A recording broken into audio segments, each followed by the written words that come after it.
আজ প্রায় ৩ বছর পর আবার ঝিনুকখালিতে ফেরা। শুনেছিলাম ভিটের টান নাকি নারীর টানের চেয়েও প্রবল। আজ তা টের পেলাম। বাবা কলকাতায় একটা কাজ পাওয়ার পর প্রায় বেশ কিছু বছর আগে ঝিনুকখালির অনটনের সংসার ছেড়ে ভিটে মাটি বিক্রি করে কলকাতায় পাড়ি দিয়েছিলাম সপরিবারে। এই দীর্ঘ কয়েক বছরে আমিও অক্লান্ত পরিশ্রম করেছিলাম একটা চাকরির জন্য। অবশেষে এই মন্দা বাজারেও ডাক পিয়নের একটা চাকরি জুটে গেল। তবে চাকরির চিঠি হাতে পেয়ে মনে মনে হেসেছিলাম, কারণ ওই যে ভিটের টান। আজ এতগুলো বছর আগে যে গাঁ ছেড়েছিলাম নিরাশ হয়ে, আজ সে গাঁয়েরই পোস্ট অফিসে আমি ডাক পিয়ন। এই গায়ে নিজের বাড়ি নেই ঠিকই, কিন্তু নিঃসন্তান পিসিমার কাছে আমি সব। তাই আর চিন্তা না করে তল্পি তল্পা নিয়ে ফিরে এলাম আবার। দূর থেকে পিসিমার বাড়িটা দেখতে পেলাম। এই ঝিনুকখালি এসে গেছে, ঝিনুকখালি এসে গেছে, নামুন নামুন নামুন। বাস থেকে নেমেই হাঁক ছাড়লাম, পিসিমা, ও পিসিমা, দরজা খোলো। ও মা, শিমু তুই? হ্যাঁ, আমি চলে এলাম আবার। বেশ করেছিস, এবার কিন্তু কয়েকদিন থেকে যাবি। ও মা, থেকে যাব কি গো, এবার থেকে এখানেই থাকবো। চাকরি পেয়েছি, তাও এই গাঁয়ে। ও মা, এ তো মহা আনন্দের খবর রে। এবার বলো, চমকে গেছো তো? সে আর বলতে। আয় আয়, ভিতরে আয়, হাত মুখ ধুয়ে বিশ্রাম নে। আমি তোর জন্য খাবার বানিয়ে আনি। না গো, বিশ্রাম নেওয়ার সময় নেই। এই চা খেয়ে আমাকে একবার পোস্ট অফিসে দেখা করতে যেতে হবে। অনেকক্ষণ ধরেই মনের ভিতরে একটা প্রশ্ন তোলপাড় করে উঠছে। এবার সুযোগ পেয়ে প্রশ্নটা করেই ফেললাম। পিসিমা, ইন্দুর কি খবর? ও আর আসে না তোমার কাছে? প্রশ্নটা করে আমি দুরু দুরু বুকে অপেক্ষা করে রইলাম উত্তরের।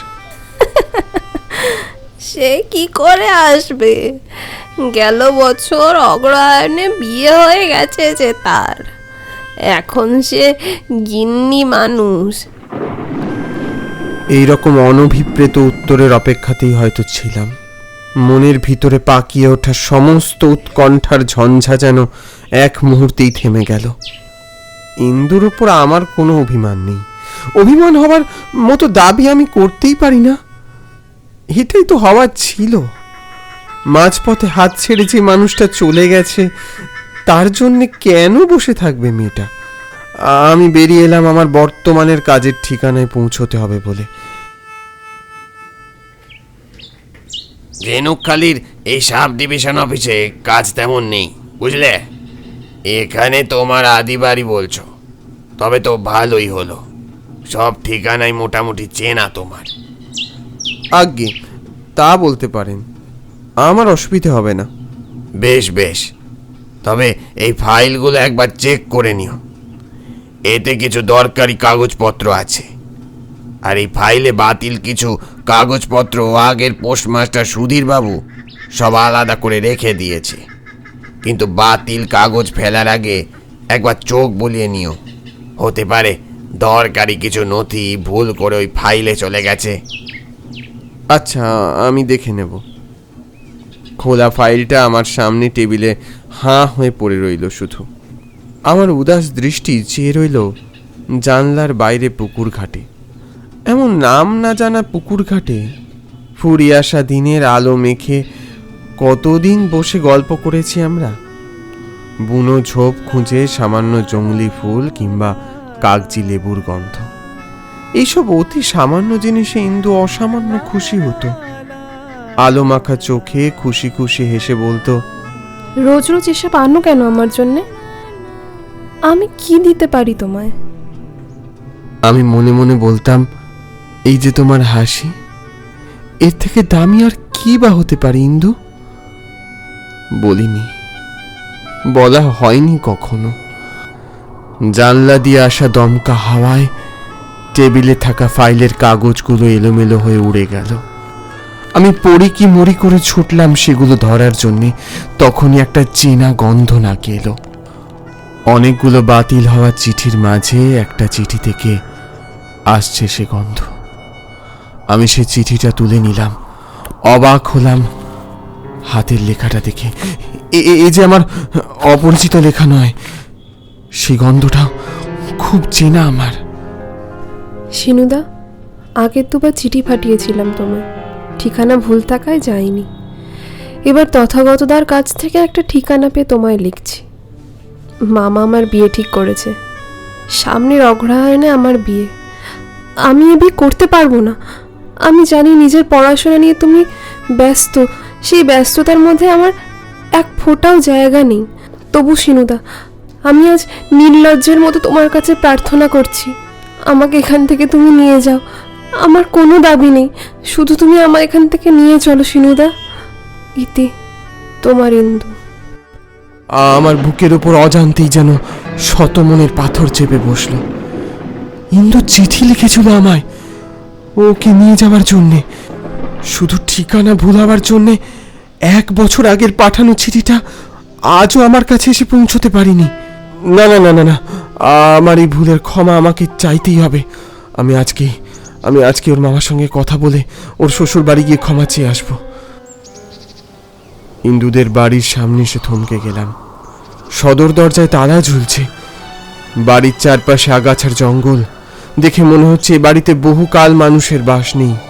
ইন্দু ওর মামা মামির কাছেই মানুষ।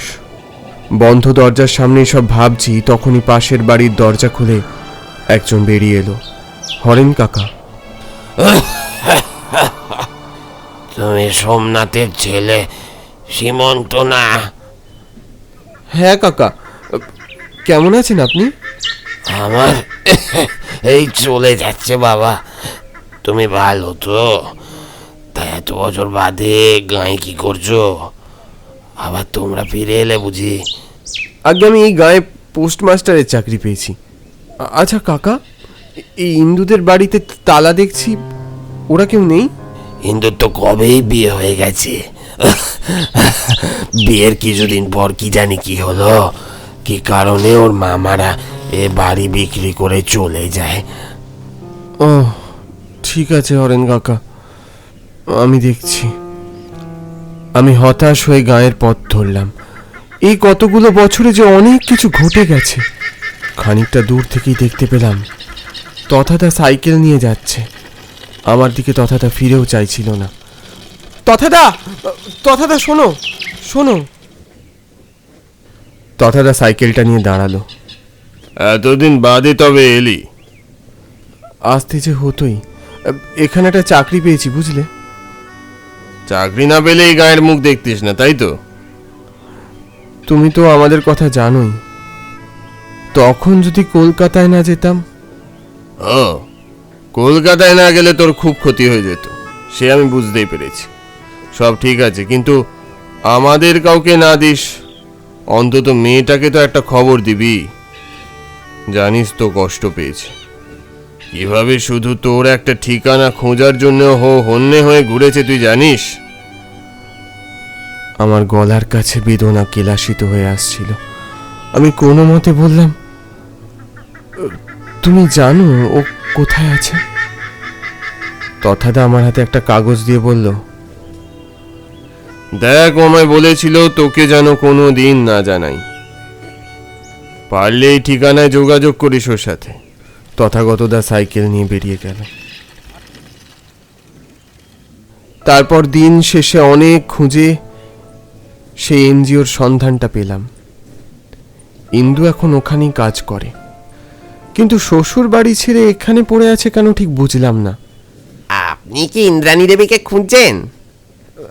হ্যাঁ, ওই যে বাগানের বেঞ্চে বসে আছে, যান। আমি বাগানে গিয়ে দেখি ও মুখ ফিরিয়ে বসে আছে। ও জানে না আমি এসেছি। আমার হৃদগতি দ্রুত বেড়ে গেল। আমি ভাঙা ভাঙা স্বরে রাখলাম ওকে, ইন্দু, ইন্দু। কে? একি শ্রীমন্তদা, তুমি এখানে? ইন্দু ঘুরে তাকাতেই আমি চমকে উঠলাম। এই আমি কাকে দেখছি? এই কি ইন্দু? মাথায় চুল নেই প্রায়, আর মুখে আর শরীরে কালো কালো ছোপ। এ কি চেহারা হয়েছে ইন্দু? কি কি হয়েছে তোমার? কি হলো, ভয় পেয়ে গেলে তো? কেন এসছো তুমি এখানে? চলে যাও। কি যাতা বলছো ইন্দু? এসব কিভাবে হলো তোমার? এসব হয়তো ভালোর জন্যই হয়েছে। বিয়েটা তো আমি করতেই চাইনি। বিয়ে ঠিক হওয়ার কিছুদিন পরেই আমার এসব অসুখ ধরা পড়ল। ডাক্তার দেখিয়েও সারেনি। মামা আমার আম্মুতে সব লুকিয়ে জোর করে বিয়ে দিয়ে দিল। কিন্তু যার সাথে বিয়ে হলো সেই সব মেনে নেবে কেন? ওরা মামাকে কটু কথা শুনিয়ে আমাকে তাড়িয়ে দিল। ভাগ্যি সেই হোমটা ছিল, না হলে কোথায় যেতাম কে জানে। ইন্দু, ইন্দু তুমি অনেক কষ্ট পেয়েছো। আর নয়, এবার আমার সঙ্গে ফিরে চলো। করুণা করছো শিমুদা? দয়া করছো? আমার লাগবে না। আমি আজকাল ভালোবাসায় ভীষণ ভয় পাই গো। আমি শক্ত করে ওর হাত চেপে ধরলাম। আজ যদি ফিরতে হয়, আমি একসঙ্গে ফিরব। ইন্দু নিষ্পলক চেয়ে রইল আমার দিকে। এ চোখের ভাষা আমি বুঝি।